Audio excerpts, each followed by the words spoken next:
Olá pessoal, sejam bem-vindos a mais um Entre a Gente.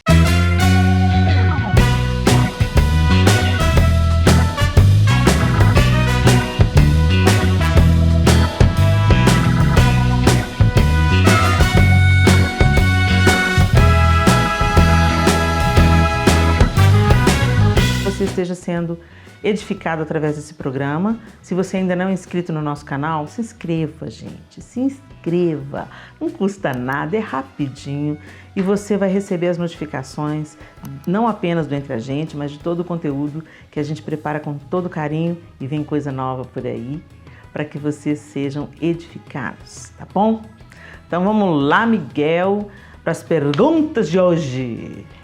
A Joseli da Costa de Castro pergunta: gostaria de saber a sua opinião acerca da cirurgia plástica. Eu acho a cirurgia plástica uma grande bênção, né? Uma grande bênção, algo que veio como um avanço mesmo da ciência, assim como o celular, assim como, né? É uma bênção, só que você tem que saber como usar. A tecnologia não é uma bênção? Ela não é útil, te conecta a pessoas que estão do outro lado do mundo, só que pode ser também uma arma extremamente danosa. Então, eu acho que a maneira da gente usar é que determina. Tem pessoas que sofrem deformações, orelhas de abano, com a amamentação, às vezes as mulheres, o corpo modifica muito, isso afeta a maneira como a gente se vê. Eu não vejo nada não é nenhum bicho de sete cabeças. A cirurgia plástica em si é uma vertente da medicina muito útil. Agora, eu acho que não dá para a gente consertar por fora o que está errado dentro. A cirurgia plástica, ela pode se tornar um caminho perigoso e viciante para tentar transformar o que está errado dentro do coração do lado de fora. A Bíblia fala justamente o contrário, que o que embeleza o rosto é um coração alegre. O coração alegre formoseia o rosto. Então eu acho que é válido sim a cirurgia plástica com o instinto de pequenas correções, melhorar um pouquinho a autoestima em casos bem severos. Por exemplo, uma pessoa que teve que fazer uma cirurgia bariátrica por questões de saúde. O corpo ele sofre uma queda brutal, né? Dependendo do peso que essa pessoa tinha, tem muita sobra de pele. Então sim, por que não? Vamos tirar o excesso de pele. Eu tive várias gestações, então minha barriga esticou várias vezes. A barriga não fica do mesmo jeito. Uma abdominoplastia? Sim, por que não? Desde que seja em concordância, num ambiente seguro, com um cirurgião plástico que não é louco, que não é afetado, que não quer só ganhar dinheiro, um profissional consciente, competente. Eu tenho minha amiga querida, cirurgiã plástica, doutora Paula Furtado, vou pôr o nome dela aqui, o Instagram dela. Se você mora por aqui, por Belo Horizonte, no Brasil, quer procurar a doutora Paula, uma mulher de Deus, cristã, responsável, né? Esses cirurgião, tem uns cirurgiões aí, gente, que são meio loucos, né? Sabe, vão fazer de qualquer jeito? Não, não é isso. Tem que ser uma cirurgia muito pensada, orada, autorizada, né? Então tem que levar várias questões em consideração. Mas a cirurgia plástica em si é uma grande bênção. A maneira como você vai usar é que vai definir se ela pode ser uma bênção ou uma grande maldição, um grande equívoco. Aí a pergunta inusitada da Mari Martins: você usa prótese de silicone? Não. Essas mulheres espetaculares, não tenho prótese de silicone, são peças originais.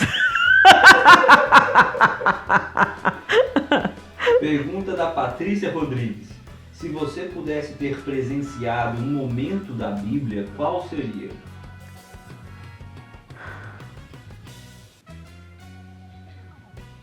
A ressurreição. A ressurreição. Uau!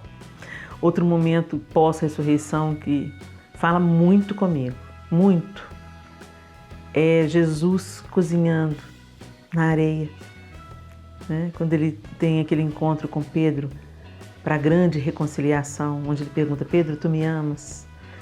Quando a gente vai para Israel, e todo ano a gente vai com a caravana de mulheres, com o Congresso de Mulheres em Israel, Esse é o meu momento preferido, quando a gente para relembrar aquela madrugada que Jesus veio se encontrar com Pedro e Pedro, afobado, desceu, nem esperou o barco chegar na praia, ele saltou na água, né? E ali ele se sentou com Jesus. Jesus, enquanto cozinhava os peixes, perguntou para ele: tu me amas, Pedro? Pedro, tu me amas? E esse momento também é um momento que eu gostaria de estar ali presenciando. Esses dois me falam muito fundo. Pergunta da Débora Adriele. Você e o João oram juntos? Vocês monitoram a vida devocional um do outro no sentido de saber se está em dia ou se está capengando? Não. Nós oramos, a primeira parte da pergunta, da resposta. Nós oramos juntos, sim. É fundamental o casal orar junto. Fundamental, gente. Orar junto por projetos comuns, orar junto um pelo outro e orar pelos filhos. Sim, eu e João Lúcio oramos todos os dias, nós oramos juntos. E também temos os nossos momentos em separado. Mas eu não fico fiscalizando o João, não. Ele é adulto, ele sabe da batalha espiritual que nós estamos metidos nela. E eu não fico fiscalizando, mesmo porque eu não sou o Espírito Santo. O que eu posso fazer para ajudar o meu marido é orar por ele. Se eu estou achando, se você está fazendo essa pergunta, talvez é porque você acha que a vida do seu cônjuge ou do seu pai, né? Não sei se você é solteira, tá capenga. Se você vê que uma pessoa, ou um amigo, ou cônjuge, ou um irmão, ou um filho, tá com a vida capenga, vale o toque, sabe? Fulano, tem o seu momento devocional com o Senhor. Principalmente quando você é mãe. Eu falo muito com os meus filhos: tá lendo a Bíblia? Vai ler a Bíblia. Você tá orando por isso? Às vezes vem falar um assunto comigo: mãe, isso assim. Você tá orando por isso? Né? Então, sutilmente, eu vou falando, é importante vocês terem um relacionamento com Deus, porque o relacionamento é individual. Só que fiscalizar a vida devocional um do outro, eu acho que isso não é saudável. Você pode ser uma boa influência, você pode trocar experiências com seu cônjuge, dizer para ele alguma coisa que você está aprendendo na leitura da palavra, compartilhar coisas que o Senhor está ministrando ao seu coração. Eu acho que essa é a maneira de fomentar a curiosidade no outro, a vontade no outro de também buscar o Senhor. Mas essa história de: você já leu a Bíblia hoje? Você já orou? Tem que orar, hein? Você não está orando? Não, isso não é sabedoria e isso não é o nosso papel. Nós precisamos de orarmos pelo nosso cônjuge e sermos influenciadoras. Que ele, vendo a nossa vida devocional, ele também desenvolva uma vida devocional individual saudável. Pergunta da Jéssica Souza.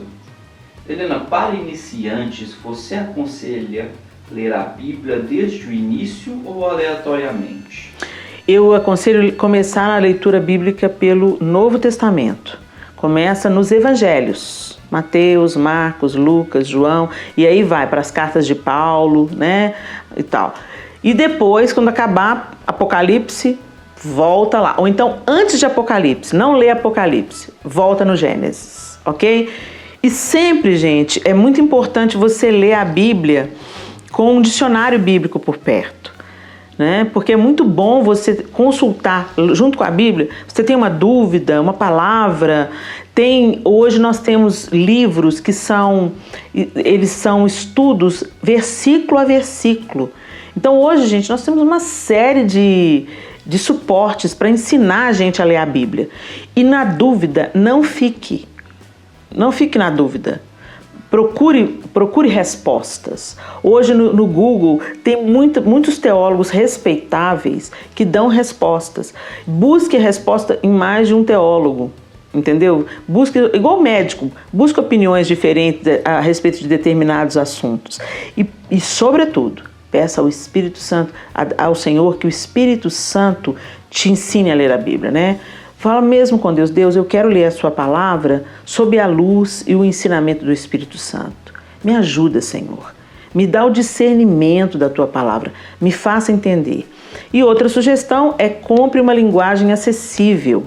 Hoje nós temos a nova versão internacional, a Bíblia NVI, que tem uma linguagem bem próxima à nossa. Só que eu quero que você entenda, a linguagem é próxima à nossa, é muito fiel ao original, mas nada como o original. Tem palavras que no original muda totalmente o significado. Como eu tenho ensinado a vocês que me acompanham mais de perto. Por exemplo, quando Deus fala sobre a criação da mulher, não é bom que o homem esteja só, far-lhe-ei uma auxiliadora que lhe seja idônea.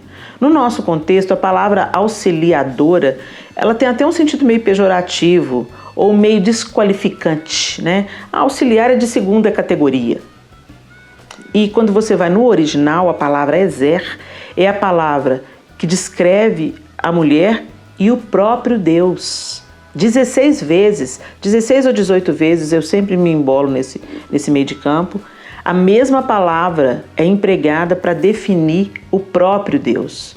Então não é um auxiliar como a gente pensa que é. Então é muito importante também você procurar saber do original, né, do hebraico ou do grego, porque o Antigo Testamento foi escrito originalmente em hebraico e o Novo Testamento foi escrito originalmente no grego. E na dúvida, procure, hoje nós temos bons teólogos com muito bom material no YouTube. Luciano Subirá é um desses mestres do nosso tempo, Dr. Augustus Nicodemos, Hernandes Dias Lopes, são homens que são sábios e estudaram muito, profundamente, e eles vão ter capacidade de esclarecer qualquer dúvida que surja ao longo da leitura bíblica.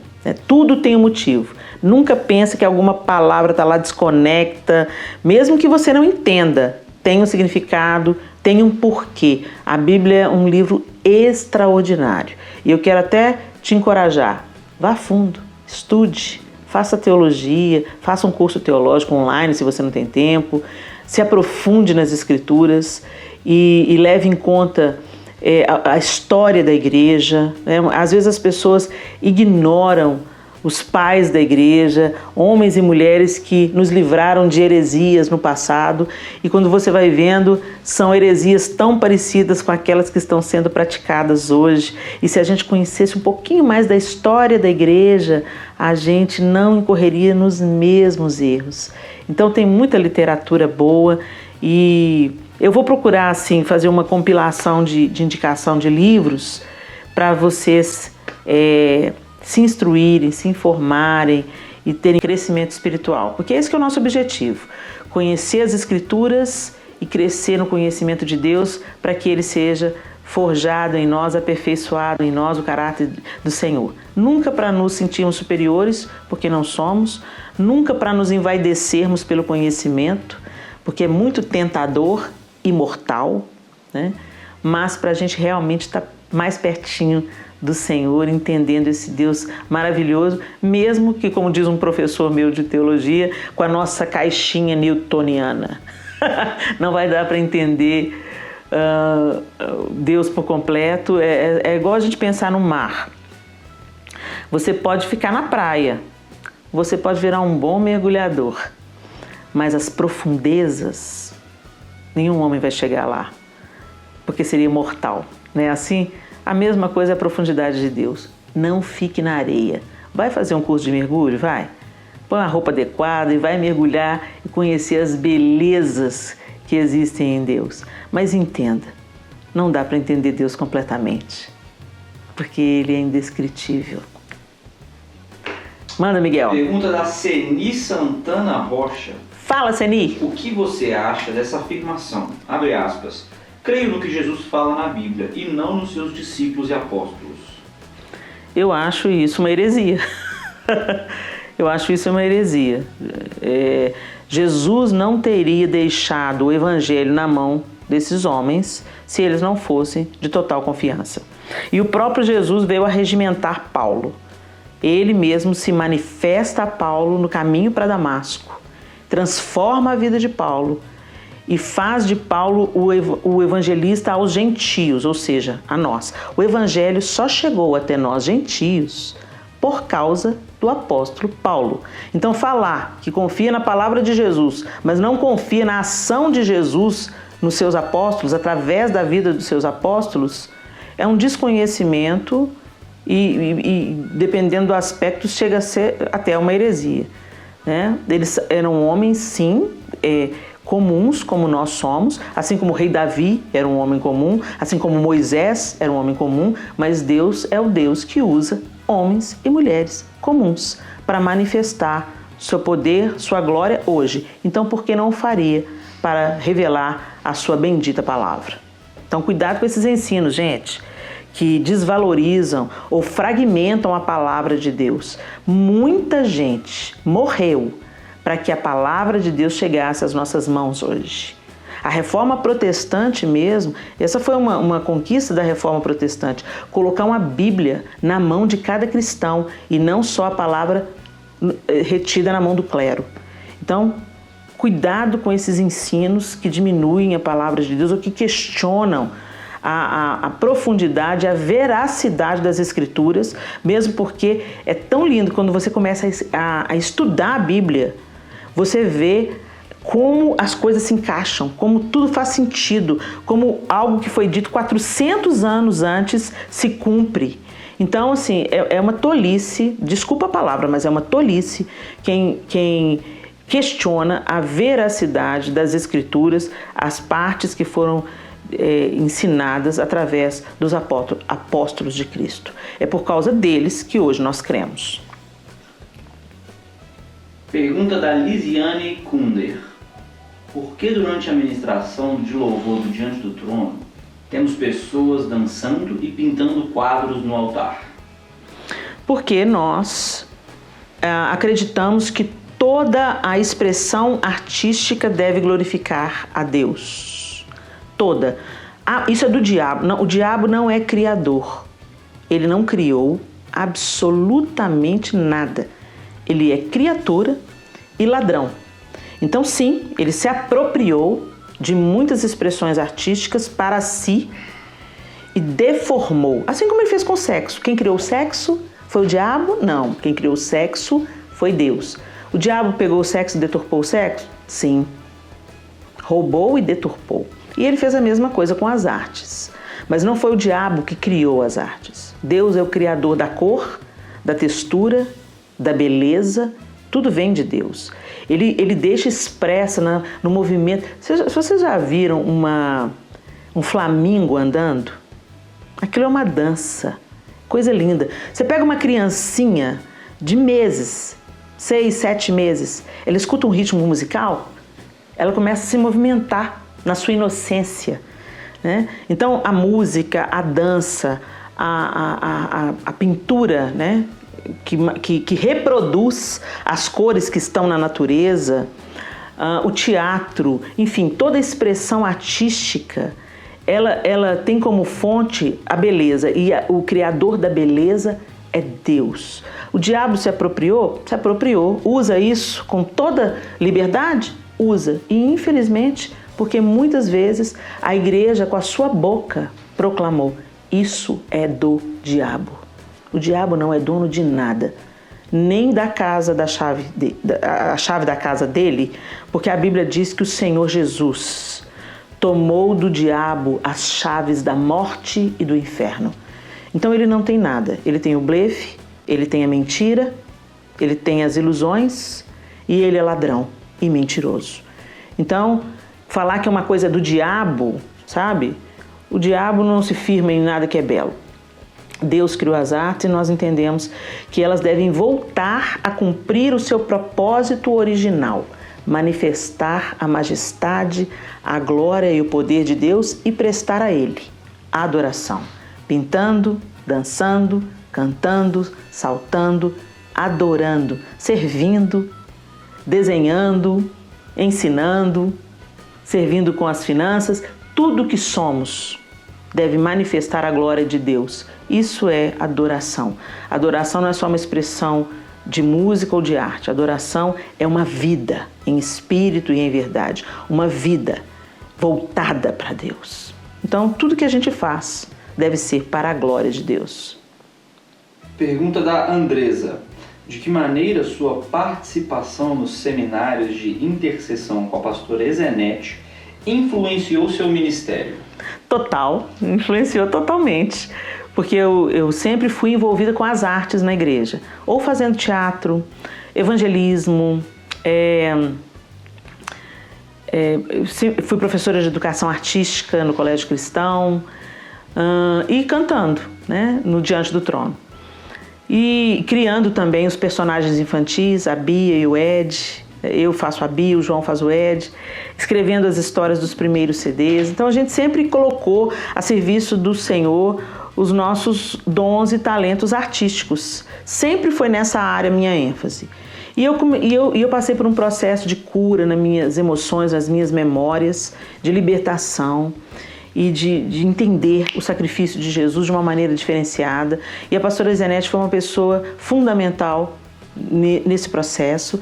E ela começou a viajar com seminários de intercessão e me levando para dar o testemunho daquilo que Deus tinha feito na minha vida. E foi aí que as pessoas começaram a querer me ouvir. Começou mesmo em 2003, quando eu trouxe uma palavra no Congresso de Louvor e Adoração do Diante do Trono. Era uma palavra sobre orgulho. E depois disso, a Ezenete, um pouco antes disso, eu já viajava com a Ezenete dando meu testemunho, mas o fato de eu ter dado essa palavra no Congresso Diante do Trono startou assim, a ministração com a palavra. Mas sem dúvida nenhuma, estar com a Ezenete, caminhar com essa turma maravilhosa que fez parte da minha história, sem dúvida nenhuma, também trouxe acréscimo naquilo que eu faço hoje, influenciou certamente. É isso aí, gente. Eu espero que as respostas e as coisas que eu coloquei aqui hoje tenham trazido edificação para o seu coração, encorajamento. Lembrando que eu não estou aqui como a pessoa que quer impor as minhas opiniões. A gente está aqui conversando de uma maneira bem leve sobre aquilo que eu constatei na minha vivência, sobre aquilo que eu creio, que é aquilo que eu tenho aprendido na palavra de Deus, e eu espero que isso tenha de alguma forma edificado você e acrescentado na sua jornada, no seu coração. Participa com a gente, deixa o seu like se você gostou, se você não gostou, deixa a sua sugestão gentilmente para a gente poder melhorar. Se inscreva no canal e deixa a sua pergunta, ok? Deixa aqui nos comentários que o Miguel vai lá, checa tudo, seleciona a sua pergunta e a gente responde, se Deus quiser, no próximo Entre a Gente. Até lá, se Deus quiser.